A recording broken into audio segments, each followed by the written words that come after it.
You heard my name. It's Tom Siegel. I'm going to very briefly give you a few bits about me. One, I'm 60 years old.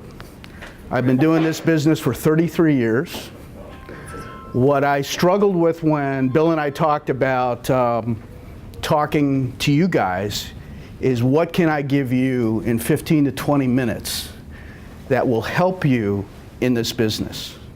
And it's not going to be nuts and bolts about I used a Panasonic H248B and I can edit with the Avid Media Composer 8.046. It's not about that. It's about much more than that, and the nuts and bolts that you're learning here will just be tools that you guys will end up using if you pursue this as a career. Okay, so how do we start? What are we? We are basically creative storytellers. I don't care if you sit in a radio booth looking at a sporting event. I don't care if you're out on the street doing a documentary about violence on L platforms. You are storytellers. So what is an important component of that? You all need to know how to read, and you have to read. You all have to know how to listen, and then practice that. One of my most important skills as a cinematographer is listening. Now that doesn't seem apparent. Wouldn't you think in a classroom you'd learn, oh, it's how to focus, or what f-stop I'm at, or what resolution am I shooting, or am I in 422 50 megabit per second, or am I in 444 Betacam SR? That's the nuts and bolts. You will learn that here. You will learn that when you do it on the street. If you don't listen, you will miss the shot.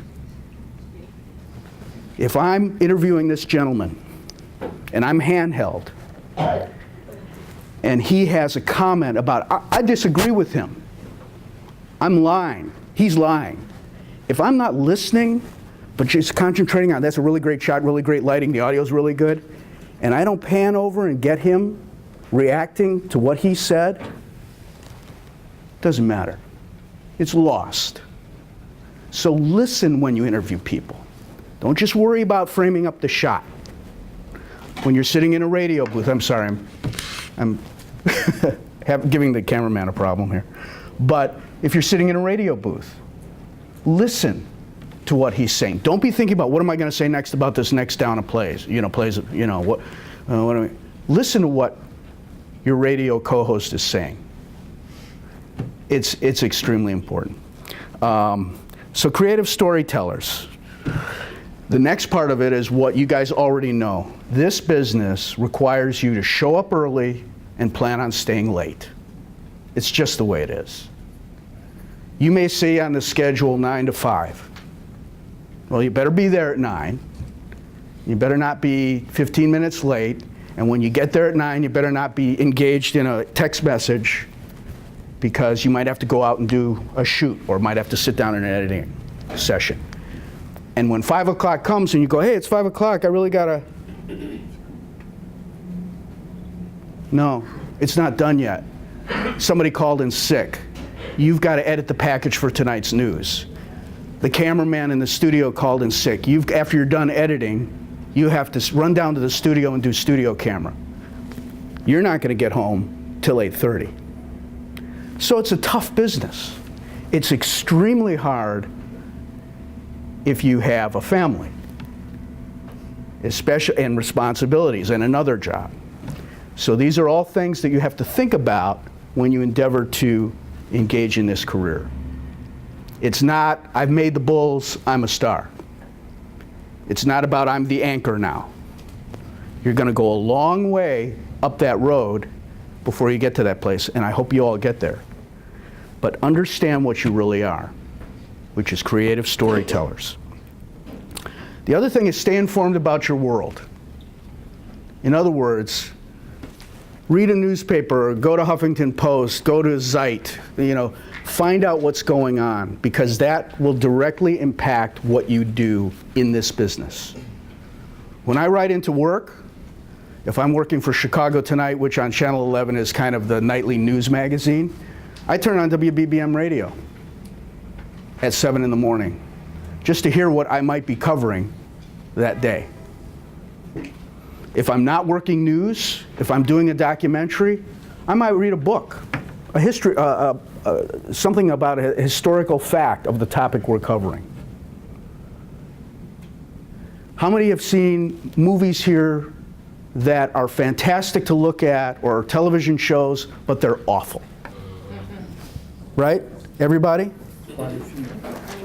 So the reason I mentioned that is writing is the key.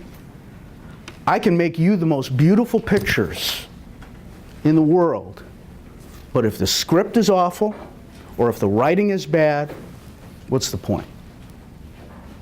What truly is the point? And that's why I'm always amazed at all this terrible content that gets produced. You know, it looks gorgeous, but is kind of pretty mediocre. So it sounds like I'm talking about, oh God, all he's talking about is reading, writing, arithmetic. I want to be an anchor. I want to be a DP on the next Spielberg film. You've got to draw off of all those things to get there. And you will get there. So know about the world, be informed, and then know your tools. And that's one of the great things you're getting here. When young people come to me and say, I want to work at Channel 11, I want to work at NBC, I say, go out and develop some expertise on the tools. Find some way to do it. Do it through cable access. Do it through an organization like this, an educational organization like this, which from what I've seen from the tour, gives you a lot of opportunities. There's a lot of things in this room that I'm using every day. So you are working on the tools that we use professionally. Here's the difference. The class project, the professor will say, you've got 3 months to do your, put together your mini documentary or your news story, or a half a semester or whatever. You come to work for me, I'm going to expect you to do that work, the news story, in a day. I'm going to expect you to do the documentary that you have all semester to do in a month. Everybody lives their life in years, months, weeks, and days.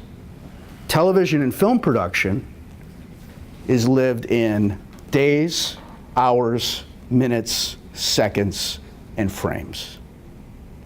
So put that in your memory bank, because this is the place, this is the time that you should be experimenting, making mistakes, taking a little too long to do what you need to do.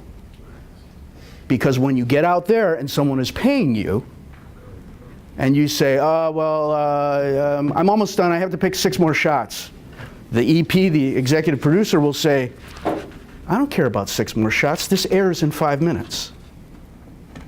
Give it to me. That's the reality of television news. And that's something I learned the hard way, jumping in with both feet when I went to work at NBC, when Bill and I worked at NBC. Because the executive producer would come down the hall and say, where's the tease for that news story? Everybody knows what a tease is for a news story. And I'd say, and I would say to him, forget about the tease, I want to get the package done. And he would yell back at me, I don't care about the package. If we don't tease this, people won't watch the next group of commercials. So there are a lot of realities out there that you will experience that you haven't dealt with yet. But I'm kind of putting the cart before the horse. We talked about reading, writing. We've talked about creative storytelling. The other big part of my job is being a creative problem solver. Okay. So I've got to cover this class. I would walk in the door, I'd park our truck, and I'd come in here with either myself and a correspondent, possibly a lighting guy, but probably not. Now here's my creative problem. How do I cover visually and from an audio standpoint this lecture without getting blown out by the sunshine here, without missing the comments and the questions that you're about to ask, and still have the professor.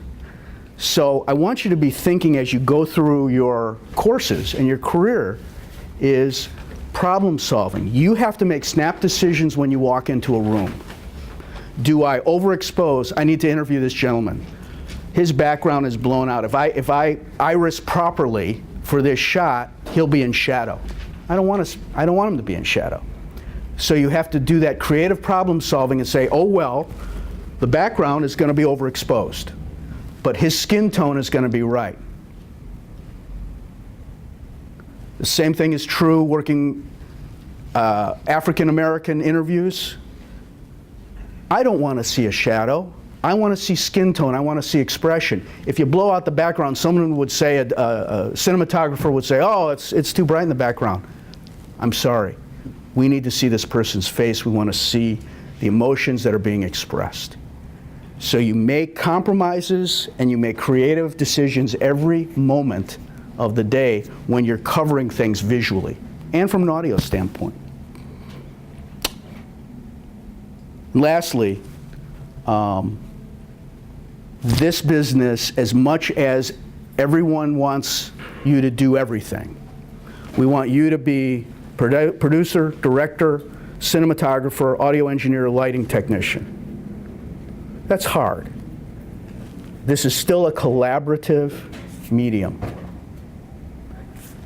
I've been doing this a long time. I trust my instincts. I'm pretty good. I still want his eyeballs to look at what I did. Take a look. What do you think? Not necessarily that you're going to let someone co-opt your vision, but the days of it's my way or the highway are over, and especially in a business like this.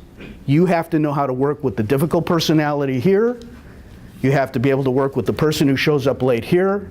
You have to be able to work with the person who doesn't carry their weight there.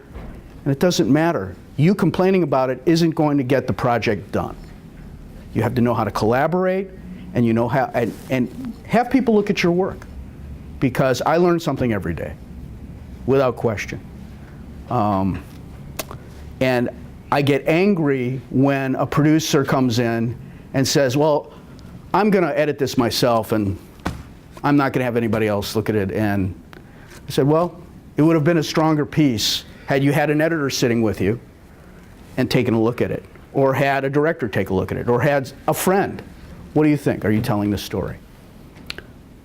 The things I have done, and then we'll close it up. I'll show you one little thing here. I have been a camera operator. I have been an audio engineer. I have been a lighting technician. I have been a set designer. I have been a producer, writer, director, and field director. And that was over the course of 30-some years.